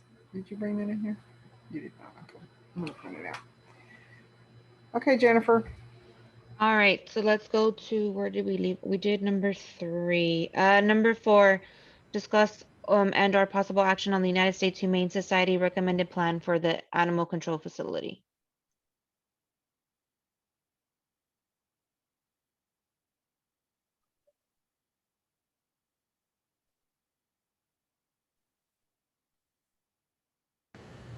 Okay, go ahead.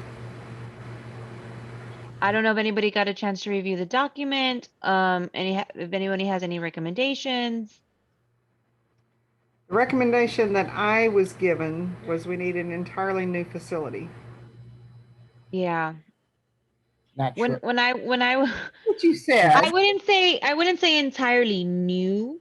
But when I went to go visit, there was like the dog was just urinating on the outside piece, and it's like what wood or something, and that was just really gross. But if we can slightly extend it to give them a piece of dirt or grass that they can urinate in, at least urinate in, that'd be better than it soaking in the wood Well, first of all, that's not wood. It's or whatever it is. a composite material. Yeah. But think of the contamination in the ground, the saturation that you're going to Yeah. continually allow that to happen. But Yep. because that's why we have a septic system. So the shelter, it underneath the floor is a pan for all practical purposes that collects all that and runs it into the septic system. So Okay. it may look like they're peeing on the wood. And not to say it doesn't happen, because when they're outside, who knows what they do. But that kennel was it's a self-contained unit that everything washes down below deck into this channel that runs it into the septic system. Got it.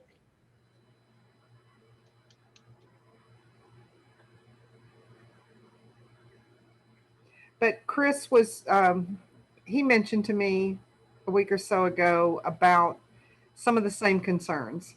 But then I hear Deborah and Laura on the call talking about the concrete floors.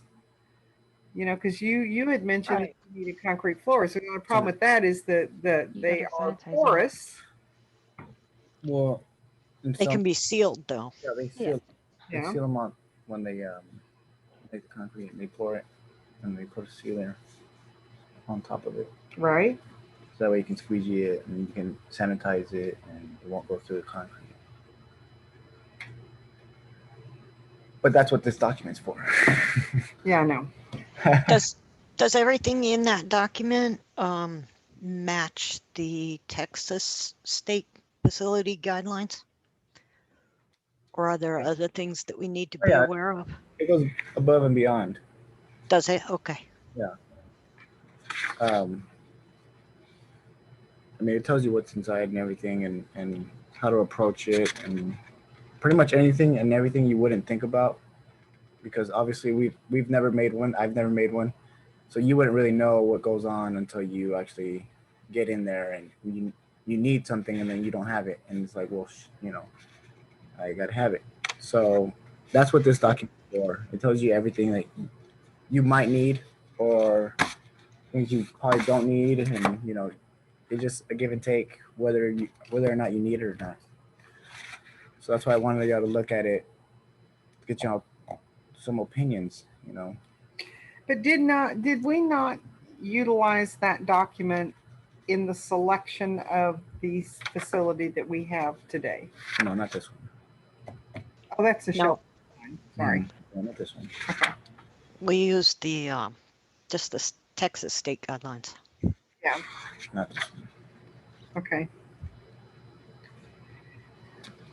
So that is a fairly large chunk of paper there. Well, it's a lot to think about. It's a lot. Well, it is, but what I'm thinking is that's not going to be gone through tonight. No. And and the best way to bring those to get attention to those is to break it down into smaller pieces and say, okay, at the next meeting we're going to do section 1, or I don't know what it is, Okay. chapter 1, something along those lines. And then everybody has a small reading project, and then we come back with recommendations, and we just break it down into smaller pieces. Right, and that's why I introduced it so we could talk about it. Mm-hmm. So that way, we're nowhere near making one. We're just talking about it. Okay. But that's why I wanted to talk about it sooner than later, so that way we have it in our back of our minds and it's discussed. Okay. So I mean, let me see. What could we read up to?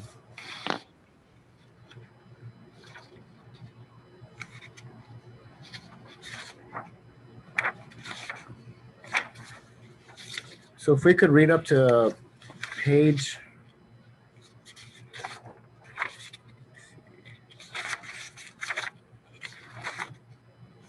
page 7, we'll discuss that at the next meeting. See where we go from there. Does that work for everybody? Okay. Yes. Okay. Okay. Where are we at? Number 5, discuss impossible action on the recruitment of volunteers and titles and responsibilities assigned. So there was a document that was attached that has a volunteer application. I don't know if, to me, it pretty much covers everything. But I don't know what's going to be the process to put these out there and having people fill them out and see who's interested. So I think the Facebook page is another good, useful tool we could use to put it out there that we need volunteers, and look at us, we're fun, but we also need special names for these people, like coordinators, specialists, organizers, and we need in the military we use a rank structure or chain of command. So looking at it that way, there'd be, depending on how many volunteers we get, we can have teams up to 4 people, and with one of those people being the team leader. And then obviously above them would be the head of animal control volunteers, which would directly coordinate with me, the chair, or a vet that's contracted with the city. So that way we can easily, the team leader goes to the head goes to the ACO if they don't know whatever they need to know. But also within the teams, they can have the coordinators to get the rescues, organizers to have pet days, so we can adopt specialists that know the in and outs of every dog and what their tendencies are and stuff like that. It gives them more of a sense of who you're talking to, and people when they get introduced to somebody, they know who they are. They it's like, oh, you're the coordinator for the rescues. Let me get with him, or let me put you with our volunteer who is a coordinator for rescues. And that's their sole mission, is to coordinate things, assign things, organize things, and that's what I wanted to accomplish here.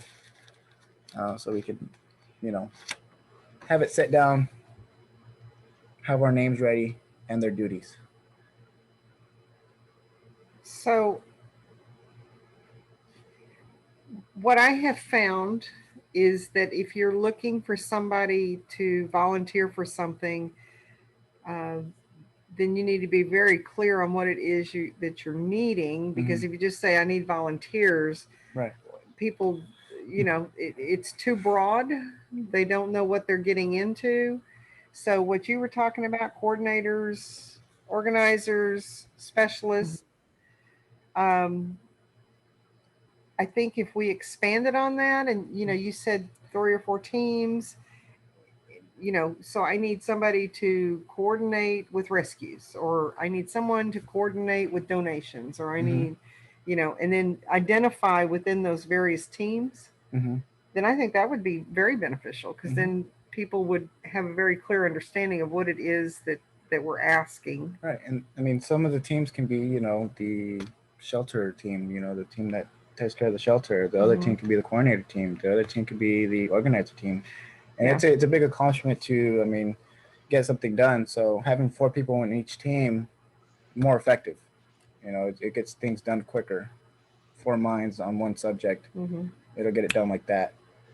Versus just having one person think about it, do it, having 4 minds is better than having one because it gets more ideas in there, Mm-hmm. and it's just overall better. So have you come up with what the team should be? No, this is actually just an idea that I sketched up real quick. That's why I wanted to see what y'all thought about that, and maybe y'all can expand on it, a little bit more if needed to. So can you give us just a high level? What are the big items that you need help with? Okay, we need help with purchasing. We got Purchasing? food. Yeah, food. We go through food pretty quickly. Beds. I mean, things that we use. The supplies. Supplies like the soaps, the sanitizers, the mops sometimes, or the squeegees. I mean, we're going through a squeegee already, and it's like, man, we just got this. Yeah. Things that we have to keep using. Things have a lifespan, so we need purchasers. We need people to clean the kennels. That's a big, big, big one. We need people to feed the dogs. I mean, that can be all in one for one team. That can be easily done by one team. Like animal care. Yeah, we need people to. The big one is coordinate with rescues. That's a big one. I'm doing this all by myself right now, and I know we want to expand, but really, you're just expanding my duties. Yeah, right. Right. I have limited time. I mean, today I'm building a fence. Tomorrow I'm picking up a dog. So it's just so much things I can do. And I get it. Y'all want more things to be done, but at the same time, there's Only no so many manpower. hours, yeah. Yeah, and there's no manpower. I mean, it's just one me, and I get calls every day about dogs, and sometimes I'm not available because I'm doing public works things, like today. So having that would be really helpful. What else? Um, inputting dogs. People can get usernames so they can input dogs or update the dogs. Like data information into the Right. computer? Right. So like you can put so much information in that database. The tendency of the dog, what the dog looks like, markings on that dog. What if the dog doesn't like a certain person? If the dog does not like certain things, you can all put. The more information you put on a dog on there, the better it is for anybody who wants that dog to know about that dog. It really is. The problem is, I don't have that time. I mean, I just put the dog in, boom, that's it. There's nothing else on there, just a dog with a picture and the day I got it. I mean, Are you talking about on the website? no, on Pet Point. Oh, okay. You can put an administrator can issue out different users, and they can have limited abilities as to. Okay, yeah. So like the volunteers that are actually doing the interacting with the dog, the animal care, the feeding and such could statuses and stuff like that. could update that because that gives temperament and all that sort of stuff. Right. And also follow-ups. Sometimes follow-ups are needed if animals get adopted or there's a foster. Someone needs to go out there and make sure the dog's okay, or if that person needs more food for that animal, whatever that animal needs, bedding, donations. If we can get donation, and have that somebody coordinate with people that want to donate, or set up a donation spot on the website. The website, if somebody wants to get on the website and critique it a little bit, that's always open. Because the website. Chris has updated the website, by the way. Yeah. So it hadn't been out there in a while. It looks better. It's not the best. I want to add more things, but like I said, yeah, it's just another thing. There's a lot more things I can probably add on to it, but right now it's just not on my mind as they come in. But yeah, that's what I have for right now. And in looking at the Animal Protection League that was mentioned with our visitors earlier, they have something on here about donations needed. So they have a very specific list of things. Because I get calls all the time from people, what do you need? And honestly, I don't know what is needed, but this would be, this list here would be good. Yeah, they ask where to drop it off, where to put it, stuff like that. Yeah. And it's like, Right. Put it. Yeah. Right.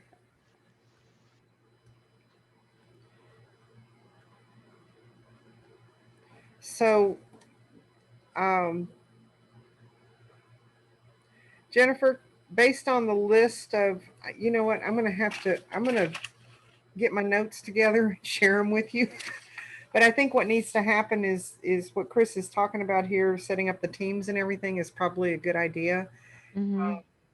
And for our next meeting, maybe have a more definitive list, like take more structure on it, figure out what we need, and then be in a position to say, okay, we need 14 bodies. We have 14 different positions, and this person would do this, and this one would do that.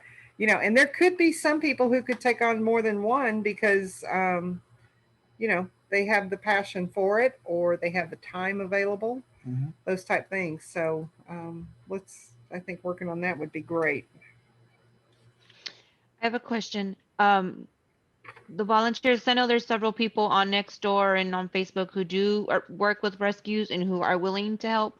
So volunteers we can get from anywhere. They necessarily don't have to be. They don't even have to live in our city. Okay. No, they do not. There are several people on the other side of the way that do help out. They've helped out quite a bit with our animals over here.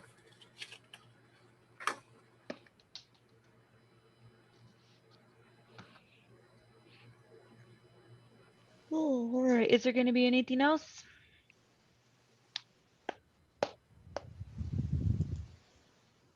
Alrighty, and so we already went over item 6. Item 7 is going to be adjourned.